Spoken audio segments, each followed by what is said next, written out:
आइए हमारे बीच में आदरणीय सरिता शर्मा जी, जो इस समय हिंदुस्तान में हिंदी उर्दू कवि सम्मेलनों की सबसे बड़ी प्रतिष्ठित कवित्री हैं। एक बार जोरदार तालियां उनके सम्मान में। आदरणीय डॉक्टर सरिता शर्मा जी, सभी विषयों पर उन्होंने लिखा, आज इनका जैसा मन हो मन भर सुनाएं। सर्वप्रथम शब्द की अधिष्ठात्री माँ वागीश्वरी के चरणों में प्रणाम कर रही हूँ और अभिभूत हूँ इस कार्यक्रम में आकर। हृदय से आभारी हूँ छोटे भाई शंभू, शिखर और भाई आनंद जी की कि मुझे ऐसे भव्य, ऐसे सुंदर, ऐसे हृदयजीवी श्रोताओं के बीच में ऐसे कार्यक्रम में मुझे आपने आमंत्रित किया। कुछ मैं भी सुनाऊंगी। अभी तक दिनेश भाई की कविताओं से बाहर न आप आ सके हैं न मैं आ रही हूँ। सच बात है। एक बार दिनेश भाई के लिए जोरदार तालियां आप बजाइएगा। वाह। एक ऐसा कवि आज की तारीख में जो केवल शब्दों से अपने और कविता में जो कथ्य है उनका, वो इस तरह से हृदय तक जाकर लगता है कि लोग उनके मुरीद हो जाते हैं। आदरणीय डॉक्टर हरिओम पवार जी से बहुत एक छोटा सा लंबा अंतराल हो गया कहना चाहिए, उसके बाद आज वो हम साथ में हैं मंच पर। कुछ पंक्तियों से जोड़ने की कोशिश करती हूँ, सुन लीजिएगा। मुझे भी बहुत प्रेम मिलता है सबका। उम्मीद है कि आज भी आप सब बहुत मन से सुन लेंगे। थोड़ी सी देर बस जी, थोड़े कुछ मिनटों के लिए आपके बीच हूँ। 4 पंक्तियों से आरंभ करती हूँ और कोशिश करती हूँ इस वातावरण को अपने लिए ढालने की, अपने अनुरूप करने की। सुनिएगा। बस एक बात है कि पीछे तक जितने श्रोता हैं, पहला मुक्तक यदि आप तक पहुंचे तो मेरा साथ दीजिएगा, मुझे एहसास कराइएगा, ताकि मेरा मन बन जाए, मूड बन जाए और मैं कुछ सुना सकूं आपको। सुनिएगा कि सपनों के नशे मन को फिर एक बार सजाना, सपनों के नशे मन को फिर एक बार सजाना, होली दिवाली ईद भी मिलजुल के मनाना, जो देश पर शहीद हुए उनकी याद में, जो देश पर शहीद हुए उनकी याद में, अगर हो सके तो एक दिया तुम भी जलाना, अगर हो सके तो एक दिया तुम भी जलाना, तुम भी जलाना। जय भारती जय हिंद हर एक जन कहे सदा, जय भारती जय हिंद हर एक जन कहे सदा, गंगो जमन की धार ये पावन बहे सदा। हमको वतन पे जान लुटाने का शौक है, हमको वतन पे जान लुटाने का शौक है, हम हो न हो हमारा तिरंगा रहे सदा, हम हो न हो हमारा तिरंगा। 2-3 दिन बाद प्रिय शंभू का जन्मदिन है। मैं तुम्हें बहुत हृदय से शुभकामनाएं और शुभाशीष दे रही हूँ। मैं पहली बार इनसे मिली थी तब जब ये पढ़ते थे और उस कॉलेज में मैं किसी कार्यक्रम में मुख्य अतिथि बनकर गई थी, वहाँ इनसे पहली भेंट हुई थी। और एक साधारण से छात्र को जब मैंने एक सितारा बनते हुए देखा तो आप अंदाज़ा लगा सकते हैं कि मुझे उन पर कितना गर्व और कितनी खुशी होती होगी। एक बार जोरदार तालियां मेरे इस अनुज के लिए। ईश्वर करे पूरे संसार में इसकी चमक पहुंचे। बहुत सारे गुण हैं, उनकी चर्चा नहीं करूंगी, उनका कभी और वक्त आएगा। कुछ पंक्तियां पढ़ती हूँ, सुनिएगा। राम कथा के संदर्भ से आज की स्त्री यदि कुछ कहना चाहे तो क्या कहेगी?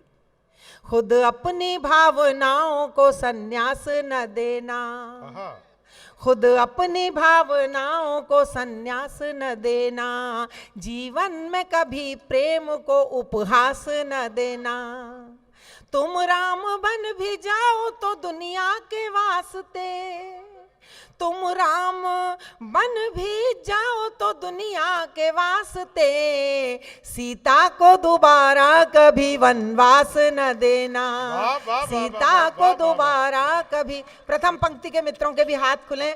अगली पंक्तियों से जोड़ रही हूँ, बहुत जल्दी जल्दी कुछ कविताएं आप तक पहुंचा रही हूँ क्योंकि समय की सीमा है। हमें ओज के और आज के इस मंच के सुमेरु, आज इस मंच के जो सबसे बड़े हस्ताक्षर हैं और देश दुनिया में ओजस्वी स्वर सबसे बड़ा होते हैं, वे हिंदी वाचिक पर हिंदी मंचों की परंपरा में ऐसे हरिओम पवार जी तक पहुँचना है। तो मैं कुछ बिना कुछ भूमिका के कुछ आपको सुनाती हूँ और आपकी तालियां मिलती रहें तो मेरा मन बना रहेगा। पढ़ती हूँ, सुनिएगा। जी, स्वागत। वे पंक्तियां जो मेरे हृदय में कहीं मंत्र की तरह बजती हैं। आनंद भैया सुनिएगा, आपको बहुत पसंद आएंगी। मैं समझ गई हूं आपको कविता किस तरह की पसंद है। सुनिए। सारी दुनिया से दूर हो जाऊं, सारी दुनिया से दूर हो जाऊं, तेरी आँखों का नूर हो जाऊं, तेरी राधा बनूं बनूं न बनूं, तेरी मीरा जरूर हो जाऊं। क्या बात है, वाह वाह वाह। जो हाथ खामोश हैं वो अन्याय कर रहे हैं मेरे साथ। इधर जो लोग खामोश हैं उनका भी ध्यान चाहूंगी। बहुत शुक्रिया, बहुत अच्छे सुना आपने। 4 पंक्तियां और सुनिएगा।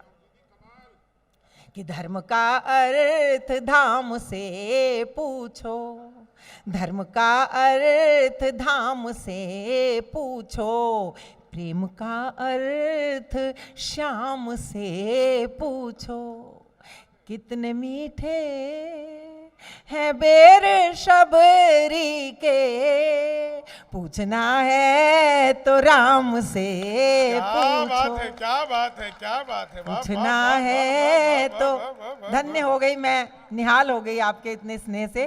4 पंक्तियां और सुनिए। ये वो मुक्तक है मेरे जो किसी मित्र ने फोटो खींचकर भेजे कि हमारे मुख्यमंत्री आदित्यनाथ योगी जी के ऑफिस में लगे हुए हैं, लिखे हुए हैं कहीं। मेरा सौभाग्य है ये। 4 पंक्तियां और पढ़ते हो, सुनिएगा। कि वो ही धरती में वो ही व्योम में है, वो ही धरती में वो ही व्योम में है, वो दशानन के हर विलोम में है, ईंट पत्थर के घर में खोजते हैं, राम हम सब के रोम रोम में है, राम हम सब के रोम रोम में है, रोम रोम में है। 4 पंक्तियां देती हूं संकल्प शक्ति की, आपके बहुत काम आएंगी। जिस प्रोजेक्ट में, जिस काम में आप लगे हुए हैं, कोई बाधा आपको रोक नहीं सकती है। ये पंक्तियां यदि संकल्प के रूप में आपके साथ रहें, सुनिएगा। कि प्राण को प्रीत से संवारो तो तुम अहंकार मन के मारो तो, श्याम वैकुंठ छोड़ आएंगे, द्रौपदी की तरह पुकारो तो, द्रौपदी की तरह पुकारो तो, द्रौपदी की। और 4 पंक्तियां आज मेरा शंभू तुम्हें, तुम्हारे आनंद भैया और पूरी टीम को देने का मन है। 4 पंक्तियां सुन लीजिएगा। जी जी, स्वागत है। कि प्रेम का दान कम, आप अपनी मोहर लगाइएगा इन पंक्तियों पर कि मैंने सही पंक्तियां समर्पित की हैं। कि प्रेम का दान कम नहीं होता, भक्ति का गान कम नहीं होता, लाख जुगनू विरोध करते हो, सूर्य का मान कम नहीं होता, सूर्य का मान कम। एक बात जो बहुत देर से मन में आ रही है, उसे कहे बिना रह नहीं पा रही हूं। एक समय कहते हैं कि राजा कवियों की पालकी उठाया करते थे, ऐसा एक प्रसंग है हमारे रीतिकाल में। एक कवि का जन्मदिन मनाने के लिए यदि आप इतना बड़ा आयोजन, इतना बड़ा उत्सव कर सकते हैं, तो ये हम कवियों के लिए बहुत बड़े गौरव की बात है। और मैं मंच के सभी कवियों का भगवान से प्रार्थना करती हूँ कि सबको एक एक ऐसे मित्र मिल जाए जो उनका जन्मदिन इसी तरह से मनाया करें, क्योंकि कवियों को कवि सम्मेलन से ज्यादा सुख कहीं नहीं मिलता। कोई पार्टी, कुछ भी अच्छा नहीं लगता, कवि सम्मेलन में जो आनंद आता है। मैं 2 मुक्तक ऐसे पढ़ना चाहती हूँ। मेरी बहनों की उपस्थिति है, खास तौर से मेरी 2 सखियाँ आज मेरे साथ आई हैं, मेरी पड़ोस में रहती हैं, हमारी रीना जी और कविता जी। बहुत उनकी मैं शुक्रगुजार हूँ मेरा साथ देने के लिए इस ठंडी रात में। तो मैं 2 मुक्तक पढ़ती हूँ साहब, उन्हें शामिल करती हूँ।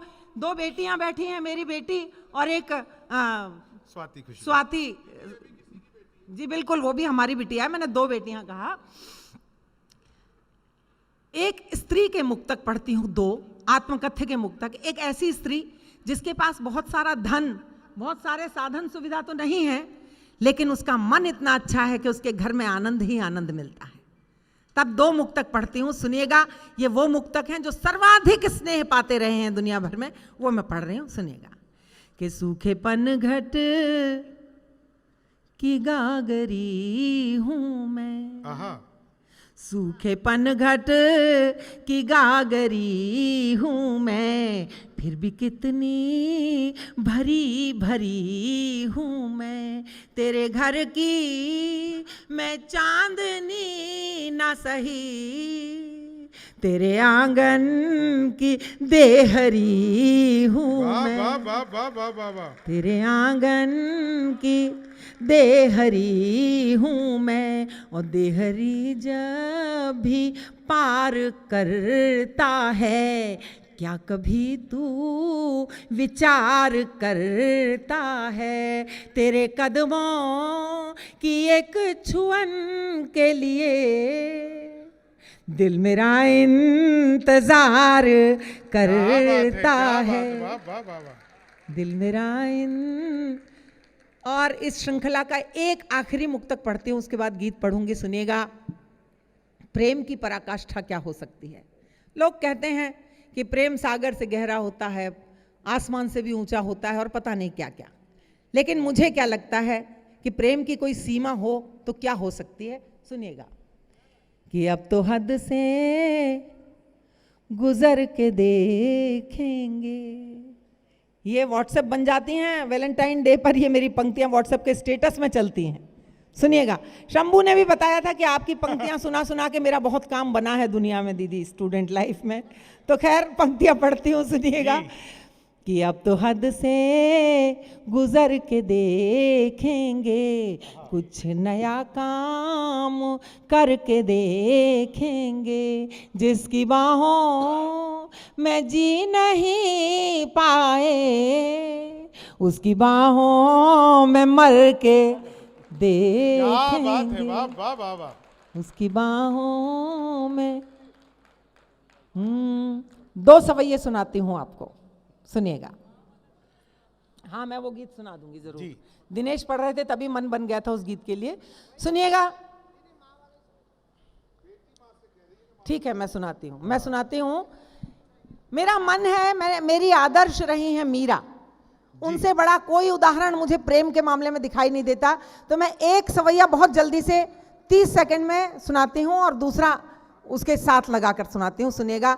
ढंग से सुन लीजिएगा, जैसे उसे सुना जाता है सुनाती हूँ। कि श्याम के नाम को थाम के प्रीत के धाम में नाम कमा गई मीरा, श्याम के नाम को थाम के प्रीत के धाम में नाम कमा गई मीरा, जीवन के एक तारे के तार पे एक ही नाम रमा गई मीरा, जोगी जपी और तपी सबके कर प्रीत की रीत थमा गई मीरा, और प्राण समाए जो श्याम उन्हीं में शरीर समेत समा गई मीरा, प्राण समाए जो श्याम शरीर समेत समा गई मीरा, धूल भरी गलियों में फिरी सुख वैभव बीच पली हुई मीरा, साज समाज के रोके रुकी नहीं प्रीत के पंथ चली हुई मीरा, राग विराग के बीच रही अनुराग के सांचे ढली हुई मीरा, और मोहन मोहन गाती हुई मनमोहन की मुरली हुई मीरा, मोहन मोहन गाती हुई मनमोहन की मुरली हुई मीरा। बहुत धन्यवाद।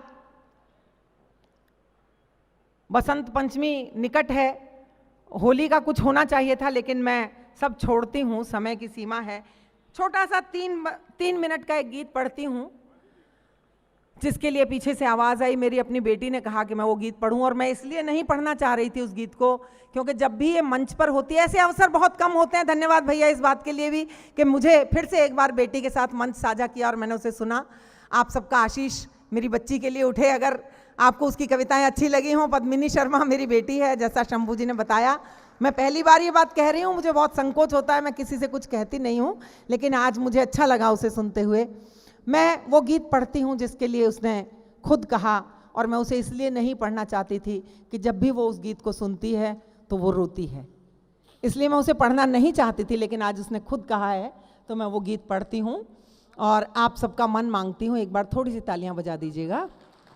कभी कहा था कि चलाओ तीर तुम मुझको सहन करना जरूरी है, चलाओ तीर तुम मुझको सहन करना जरूरी है, जहर हो या कि अमृत आचमन करना जरूरी है। विधाता ने मुझे जननी बनाकर जग में भेजा है, सृजन की भूमिका में हूं, सृजन करना जरूरी है, सृजन की भूमिका में हूं, सृजन कर। तो सृजन करने वाली, जन्म देने वाली एक माँ की बात आपके सामने रखती हूँ।